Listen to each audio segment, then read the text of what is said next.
क्या आपने कभी सोचा है कि घने जंगलों में जहां कोई इंसान यूरिया या डीएपी डालने नहीं जाता, वहां के पेड़ इतने विशाल, इतने हरे भरे और इतने ताकतवर कैसे होते हैं? वहां कौन समय पर पानी चलाता है? वहां कौन इल्ली की दवा छिड़कता है? वहां कोई कृषि वैज्ञानिक नहीं जाता, फिर भी जंगल की मिट्टी में इतनी जान है कि वहां कभी सूखा नहीं पड़ता और वहां कभी कोई बीमारी महामारी नहीं बनती। दूसरी तरफ हमारा खेत है। हम सुबह से शाम तक खेत में पसीना बहाते हैं, हजारों रुपये की महंगी खाद डालते हैं, दुनिया की सबसे बेहतरीन कंपनियों की कीटनाशक दवाइयां छिड़कते हैं, समय पर पानी देते हैं, फिर भी हमारी फसलें कमजोर हैं। हमारी मिट्टी पत्थर जैसी सख्त हो गई है, उत्पादन हर साल घट रहा है और खर्चा हर साल बढ़ रहा है। आखिर ऐसा क्यों है? क्यों जंगल बिना किसी खर्च के सोना उगल रहा है और हम लाखों खर्च करके भी कर्जे में डूब रहे हैं? इसका जवाब किसी प्रयोगशाला में नहीं, किसी दुकान पर मिलने वाली बोतल में नहीं, बल्कि प्रकृति के उस सबसे पुराने कानून में छिपा है जिसे हम आधुनिकता की दौड़ में भूल चुके हैं। वह कानून है पंचतत्व का कानून। जी हां, यह पूरा ब्रह्मांड, हमारा शरीर और हमारी यह खेती, सब कुछ इन्हीं 5 तत्वों से बना है। पृथ्वी, जल, अग्नि, वायु और आकाश। अगर आपके खेत में इन 5 तत्वों का संतुलन बिगड़ गया है, तो आप चाहे खेत में सोना गाड़ दें, आपको वो पैदावार नहीं मिलेगी जो आप चाहते हैं। आज हम उसी खोए हुए विज्ञान को, उसी प्राचीन ज्ञान को आधुनिक विज्ञान की कसौटी पर कसेंगे और जानेंगे कि कैसे आप अपनी खेती को हमेशा के लिए बदल सकते हैं। नमस्कार किसान भाइयों, टेक्निकल एग्रीकल्चर यूट्यूब चैनल में आपका बहुत बहुत स्वागत है। आज का यह वीडियो कोई साधारण वीडियो नहीं है। यह एक संपूर्ण कोर्स है, एक ऐसा दस्तावेज है जो आपकी खेती की दिशा और दशा दोनों बदल देगा। आज हम बात करेंगे खेती के पंच तत्वों के बारे में और साथ ही हम यह भी जानेंगे कि गेहूं, गन्ना, धान और कपास जैसी फसलों में इन तत्वों का इस्तेमाल करके आप कैसे बम्पर पैदावार ले सकते हैं। तो चलिए शुरू करते हैं असली खेती का विज्ञान। सबसे पहले और सबसे महत्वपूर्ण तत्व से शुरुआत करते हैं जो खेती का आधार है, जिस पर हम खड़े हैं। वह है पृथ्वी, यानी हमारी मिट्टी। किसान भाइयों, पृथ्वी तत्व का मतलब सिर्फ खेत की मिट्टी नहीं है। यह एक जीवित प्रणाली है। विज्ञान की भाषा में इसे सॉइल इकोसिस्टम कहा जाता है। आज के आधुनिक दौर में हमने मिट्टी को सिर्फ एक माध्यम मान लिया है जहां हम पौधा खड़ा करते हैं और ऊपर से रसायनों की बारिश करते हैं। लेकिन सच तो यह है कि मिट्टी एक पेट की तरह है। जैसे हमारा पेट भोजन को पचाता है, वैसे ही मिट्टी खाद को पचाती है। पृथ्वी तत्व का सबसे बड़ा रहस्य है ऑर्गेनिक कार्बन। हमारी भारतीय मिट्टी में जीवांश कार्बन की मात्रा 0.5% से भी नीचे चली गई है, जबकि अच्छी पैदावार के लिए इसे कम से कम 1% होना चाहिए। जब आप खेत में डीएपी या यूरिया डालते हैं तो वह पौधे को तब तक नहीं मिलता जब तक मिट्टी में मौजूद बैक्टीरिया उसे पचाकर पौधे की जड़ों तक न पहुंचाएं। और इन बैक्टीरिया का भोजन है ऑर्गेनिक कार्बन। चलिए इसे एक उदाहरण से समझते हैं। मान लीजिए आप गेहूं की खेती कर रहे हैं। अक्सर किसान शिकायत करते हैं कि गेहूं की फसल गिर गई या दाना कमजोर रह गया। इसका सीधा संबंध पृथ्वी तत्व से है। अगर आपने रसायनों का प्रयोग करके मिट्टी को सख्त बना दिया है, यानी पृथ्वी तत्व को कठोर कर दिया है, तो गेहूं की जड़ें गहराई में नहीं जा पाएंगी। जब जड़ें ऊपर ही रहेंगी तो हल्की सी हवा चलते ही फसल गिर जाएगी। वहीं अगर आपने गोबर की खाद या हरी खाद डालकर मिट्टी को भुरभुरा बनाया है, तो गेहूं की जड़ें 1.5 से 2 फीट नीचे जाएंगी। जितनी गहरी जड़ें, उतना मजबूत पौधा और उतनी ही शानदार बालियां। इसीलिए गेहूं हो या मक्का, अगर पृथ्वी तत्व यानी मिट्टी की संरचना ठीक नहीं है तो आप रिकॉर्ड उत्पादन नहीं ले सकते। पृथ्वी तत्व का दूसरा वैज्ञानिक पहलू है मिट्टी का पीएच मान। अगर मिट्टी का पीएच 7.5 से ऊपर है तो मिट्टी में मौजूद सूक्ष्म तत्व जैसे जिंक और लोहा लॉक हो जाते हैं। आप बाजार से जिंक लाकर डालते हैं, लेकिन वह पौधे को नहीं मिलता क्योंकि मिट्टी का पीएच उसे बांध लेता है। इसीलिए पृथ्वी तत्व को सुधारने के लिए मिट्टी की जांच करवाना और जिप्सम या चूने का प्रयोग करना सबसे जरूरी है। अब हम बढ़ते हैं दूसरे तत्व की ओर, जो है जल। जल ही जीवन है, यह कहावत हम बचपन से सुनते आ रहे हैं, लेकिन खेती में जल सिर्फ जीवन ही नहीं बल्कि एक माध्यम है। टेक्निकल एग्रीकल्चर में हम जल को सिर्फ सिंचाई के रूप में नहीं देखते, हम इसे ट्रांसपोर्टर यानी वाहक के रूप में देखते हैं। पौधा मिट्टी से जो भी भोजन उठाता है वह सूखे रूप में नहीं उठा सकता, उसे हर पोषक तत्व पानी में घुला हुआ चाहिए। लेकिन यहां सबसे बड़ी गलती किसान भाई यह करते हैं कि वे सोचते हैं कि ज्यादा पानी देने से फसल अच्छी होगी। यह बिल्कुल गलत धारणा है। विज्ञान कहता है कि पौधे को पानी नहीं बल्कि नमी यानी मॉइस्चर की जरूरत होती है। इसे वापसा कंडीशन कहते हैं। वापसा का मतलब है मिट्टी में 50% पानी और 50% हवा। आइए इसे गन्ने और धान की फसल के उदाहरण से समझते हैं। गन्ने की फसल को बहुत ज्यादा पानी की जरूरत होती है, ऐसा लोग मानते हैं। लेकिन अगर आप गन्ने के खेत में हमेशा पानी भरकर रखेंगे तो उसकी जड़ों को हवा नहीं मिलेगी। इससे गन्ने की मोटाई रुक जाएगी और उसमें लाल सड़न रोग यानी रेड रॉट आने का खतरा बढ़ जाएगा। गन्ने में जल तत्व का सही प्रबंधन यह है कि आप नाली विधि से सिंचाई करें ताकि मिट्टी में नमी बनी रहे लेकिन कीचड़ न हो। वहीं धान की बात करें तो धान को पानी पसंद है, लेकिन धान में भी अगर आप कल्ले फूटते समय खेत को सूखा नहीं रखेंगे तो कल्ले कम निकलेंगे।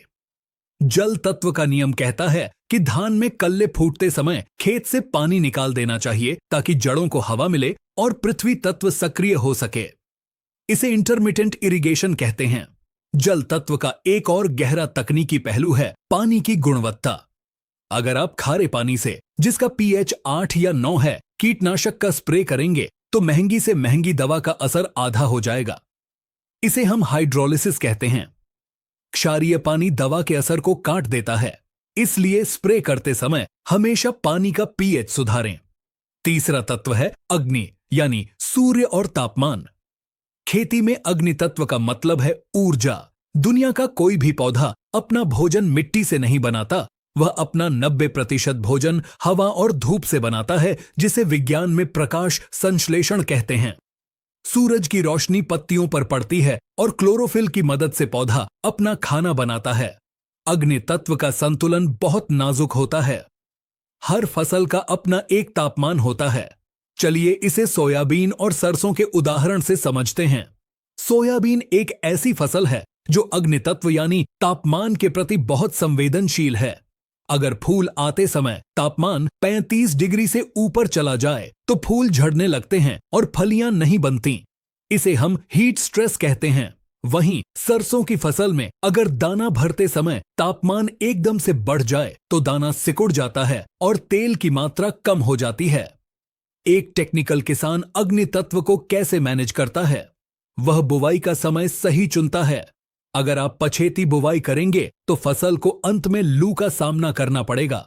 इसके अलावा मल्चिंग एक ऐसी तकनीक है जो अग्नि तत्व को नियंत्रित करती है। अगर आप सब्जियों की खेती करते हैं तो मल्चिंग बिछाने से जमीन का तापमान नियंत्रित रहता है, जिससे जड़ें सुरक्षित रहती हैं।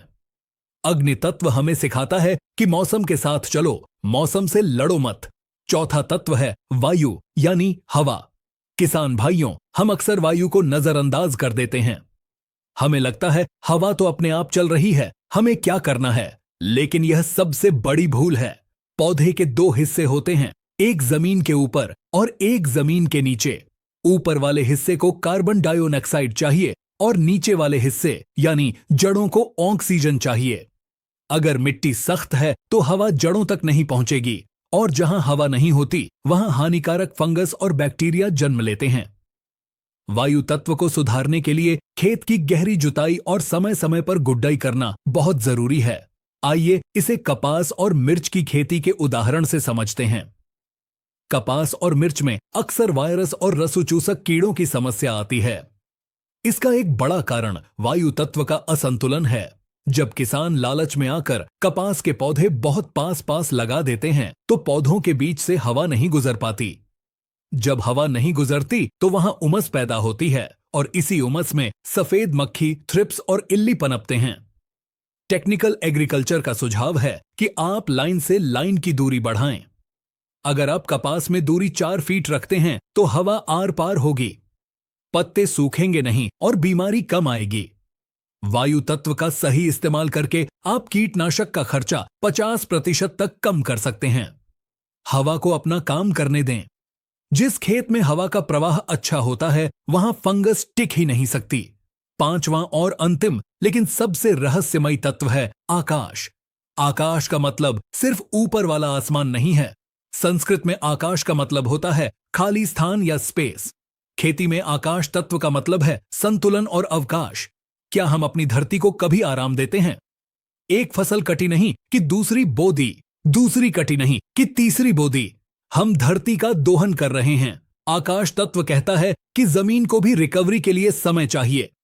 इसे हम दलहनी फसलों और फसल चक्र के उदाहरण से समझते हैं। अगर आप बार बार धान और गेहूं का ही चक्र अपनाएंगे तो मिट्टी से जिंक और सल्फर खत्म हो जाएगा। आकाश तत्व को साधने के लिए आपको बीच में स्पेस देना होगा, यानी फसल चक्र अपनाना होगा। गेहूं के बाद आप मूंग या ढैंचा लगाएं। दलहनी फसलें हवा से नाइट्रोजन लेकर जमीन को वापस देती हैं। यह आकाश तत्व का चमत्कार है। इसके अलावा साल में कम से कम 1 महीना, खास तौर पर मई जून की तेज धूप में खेत को खाली छोड़े, गहरी जुताई करके उसे खुला छोड़ दें। इसे सोलराइजेशन कहते हैं। सूर्य की तेज किरणें मिट्टी के अंदर तक जाती हैं और हानिकारक कीड़ों के अंडे और फंगस को मार देती हैं। यह मिट्टी को नया जीवन देने जैसा है। आकाश तत्व हमें सिखाता है कि लालच न करें, प्रकृति को अपना काम करने का समय और जगह दें। तो किसान भाइयों, ये थे खेती के 5 महाभूत, पृथ्वी, जल, अग्नि, वायु और आकाश। और साथ ही हमने देखा कि कैसे गेहूं, गन्ना, कपास और धान जैसी फसलों में इन तत्वों का वैज्ञानिक महत्व है। आधुनिक विज्ञान भी आज वही मान रहा है जो हमारे पूर्वज सदियों पहले जानते थे। खेती केवल बीज बोने और काटने का नाम नहीं है। खेती इन 5 ऊर्जाओं को मैनेज करने का नाम है। अगर आप एक सफल किसान बनना चाहते हैं तो आपको डॉक्टर बनना होगा। आपको अपनी मिट्टी की नब्ज पहचाननी होगी। अगर आपकी मिट्टी यानी पृथ्वी में कार्बन है, आपका पानी यानी जल सीमित और साफ है, आपकी बुवाई का समय यानी अग्नि सही है, जड़ों में हवा यानी वायु जा रही है और आप फसल चक्र यानी आकाश का पालन कर रहे हैं, तो दुनिया की कोई ताकत, कोई मौसम और कोई बाजार आपको हरा नहीं सकता। रसायनों पर खर्चा कम करें और इन तत्वों पर ध्यान दें। टेक्निकल एग्रीकल्चर का यही उद्देश्य है कि हम आपको सिर्फ जानकारी न दें, बल्कि आपको एक वैज्ञानिक दृष्टिकोण दें। हमें उम्मीद है कि यह विस्तृत और रिसर्च आधारित जानकारी आपको पसंद आई होगी। यह वीडियो हर उस किसान तक पहुंचाएं जो खेती को घाटे का सौदा मानता है। चलिए मिलकर खेती को फिर से सोने की चिड़िया बनाते हैं।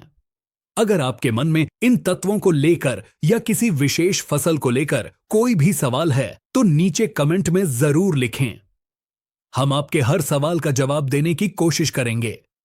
चैनल को सब्सक्राइब करना न भूलें और घंटी का बटन जरूर दबाएं ताकि हमारी हर वैज्ञानिक वीडियो सबसे पहले आप तक पहुंचे। जल्दी ही मिलते हैं एक और बेहतरीन और सटीक जानकारी के साथ। तब तक के लिए अपनी मिट्टी का ख्याल रखें, जल बचाएं और वैज्ञानिक खेती अपनाएं। जय जवान, जय किसान, जय विज्ञान।